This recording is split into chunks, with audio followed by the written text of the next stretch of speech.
Hey everybody, it's Keeks, and this video is a little bit late, and so let's just go ahead and get into it. This is my update to my COVID experience.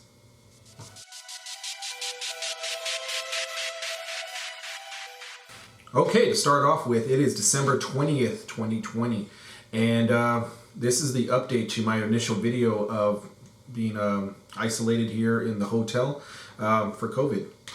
So, like I said before, I'm going to be answering some questions that I got in the comments from the previous video.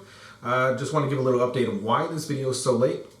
The plan was to pretty much do a video every 2 days. It's now been 5 days now since the original one. And since that video, the very next day I ended up having new onset symptoms. The day after that, I had some really bad symptoms. They changed on me. And this again is the 17th, and for essentially what had happened is I ended up having GI problems. So I ended up having mostly nausea, vomiting, ended up with headache, which led to massive dehydration. And I think this could have been brought on from malnutrition and just not keeping up with my fluids. So I want to get a little bit further into that.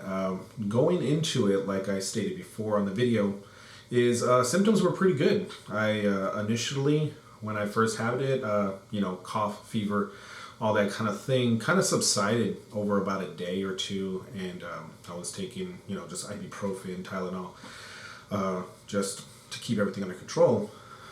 And then, excuse me, still kind of short of breath, but what had happened is I didn't realize that I had lost my sense of taste, and I guess it was just going through the motions of eating and just trying to keep up with things, and I just felt maybe I had a loss of appetite, and I was picking at things here and there, and it wasn't until later on I realized that I can't taste anything, and that's probably contributes to my appetite. Once again, being from Texas, this is Keeks of Texas, and I talk about food a lot. And if I'm not enjoying my meal, I'm not going to eat it. And it was pretty rough after I realized it when I tried to eat some macaroni, and it just tasted like mush. It just felt like mush in my mouth. So I had never lost my taste before. I didn't really understand what was going on, and I think with everything else going on, that I lost sight of what that symptom was. That led me to not having enough fluids, not eating enough. Electrolytes went down. On top of the vomiting, the nausea that was happening all day, that it led to just a massive headache. I couldn't. Started noticing that I couldn't even perform a video. That I ended up having vertigo.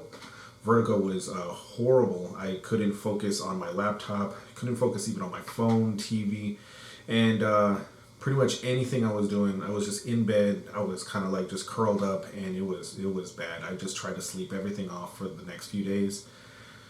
Had to force myself through that whole day of the 17th of pushing through the nausea, pushing through the vomiting, hot showers, and just kept pushing fluids, Pedialyte, Gatorade. Luckily, I had people dropping me things off, and I really appreciate everybody that has helped me out during this time. And I'll go back into more of how to social distance with this situation.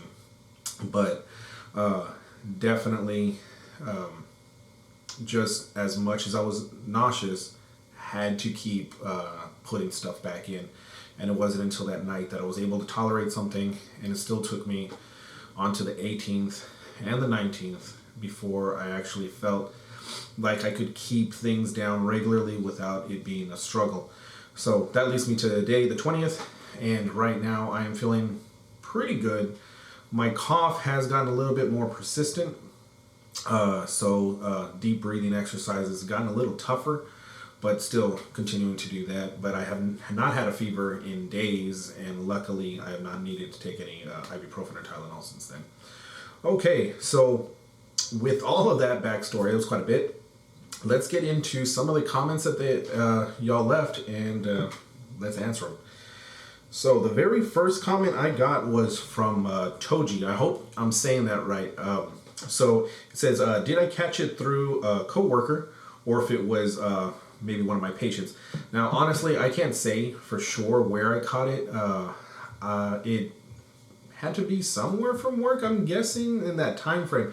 Like I said, I was only at work for 1 week, and prior to that, I was on isolation because of the conjunctivitis, the pink eye, and so went back to work for 1 week. Ended up having symptoms. Like I said before, there was some other staff members that did come out positive. I did not have contact really much with them, so I'm not really sure. It could have been from a patient. It could have been out in the world. No one guarantee. I follow all PPE instructions, and so I have my mask, my face shield fully gowned up every time I go in. And even out in the nurse's station, once I'm out of the hot zone, still wearing a mask. Washing hands and things like that, who knows? But more than likely it was somewhere in that 1 week time frame that I was at work. So told you, hopefully that helps you out. I can't tell you one way or another because I'm surrounded by COVID every time I'm at work. So, all right, going back to the questions, I'm going to pull up here Tiffany, and of course, Walk With Me Tiffany. I'm going to leave the link down below for you to go ahead and check out her YouTube channel, and hopefully we can do that collaboration, hopefully while I'm here. I think that'd be pretty cool. But she has 2 questions, and I want to start off with the first one. It's what are the signs and symptoms that y'all should look out for, and what you should be concerned about? So I'll start with the first one. The signs and symptoms always is the initial ones. Loss of smell, loss of taste, fatigue, fever, shortness of breath, things like that. Those are the flu-like symptoms. And especially right now here in San Antonio, Texas, we have a lot of allergy season right now. And that's, I think, what I thought it was. Make sure that you are still considerate of everybody around you. Wearing the mask. If you're starting to feel sick, no matter what, and this goes on for the future, and I wanna state that again later on, is that wear that mask. If you start to feel sick, just be considerate of everybody, and if you start to have some really bad symptoms, if you start to check all those boxes, definitely go get yourself checked out. There's plenty of places. It was a lot different about 8 months ago where there was no testing and you needed a doctor's order. Now you just go in, you sign up for it. There's plenty of free places around, hospitals, everything, clinics, you can find it. Okay, so definitely get yourself checked out. Quarantine, let your coworkers and everything know about it, because you want to keep everybody safe together. Now to watch out for and be very concerned about, of course, is that temperature and that shortness of breath. Those are the ones that are kind of dangerous. Okay, so if you start to notice that your oxygen level is getting down there, and I'm talking about you feel like you ran a marathon and you just can't breathe, definitely get yourself an oxygen monitor. Watch that, because if you're out of breath, you go to the hospital, you might need some oxygen. And there is another type called happy hypoxia, where you may be low on oxygen and not even know it. So be very cautious about that. Now you can go to Walmart, CVS, Walgreens, and get an oxygen monitor. They come on your fingers, and they'll read out to you what your pulse is, your heart rate, and your oxygen level. And keep that in mind. You want to stay above the 95-ish range. You start to get a little too close to that 90, you might have to go in and get some oxygen. Okay, maybe get a little bit extra treatment. Same thing with the fevers. Watch out for that fever. If it gets too high and you just can't control it, go to the hospital, because you might need some extra treatment for that. You don't want to have a fever for too long. Okay, so let's go to question number 2 for Tiffany, and let's see, which is also another good one. And she says, not everyone is able to get a room, as I have here in the hotel. What are recommendations that I have for people who live with family and who aren't able to get a room? Now, that is an excellent question. Getting a hotel definitely is not something that everybody can do, especially right now with everything shutting down, trying to get hours and trying to really manage your finances. It's pretty hard. If you can't, isolate yourself in your house. If you have a separate bathroom and a separate bedroom, definitely just isolate yourself to that. If it is the master bedroom and everything like that, give it up. If it's somebody that doesn't have that master bedroom, you might have to give it up just so they can keep everything contained in there, and then keep the rest of them as a shared unit. Now you can still be able to go to work and everything like that if you're not having symptoms. You test negative, the rest of the family, but I usually recommend the whole family gets tested at the same time somebody else comes out positive, and you'll see a lot of times the whole unit will be confirmed COVID. And so the best thing to do for that is just separate the house. Now, if you live in a smaller apartment or maybe in a smaller house where you share one bathroom, which is the case with my house, because house is older and I'm doing renovations, I only have the one bathroom, and that was my issue. And so what you would have to do essentially is all common rooms, especially the bathroom, wipe down, get some Lysol, get some of the bleach and things like that, really, really clean, excuse me, every time that you're going to be using the facilities. Unfortunately, like I said, because my dad is ill and disabled, that was not the best option to just keep doing that. And so excuse me, and I did not know how extensive my symptoms were going to get in the future. So definitely try to do that. If you have like maybe family or friends, they can come out and move out to another unit or things like that. You can maybe stay with someone else. So those are all things that I would say as a good option to try besides the hotel. Once again, the hotel is not something I think everybody can do, but it is a great option if you have that available. Just make sure if you stay in the hotel, let the staff know, make sure they're not coming in, cleaning everything.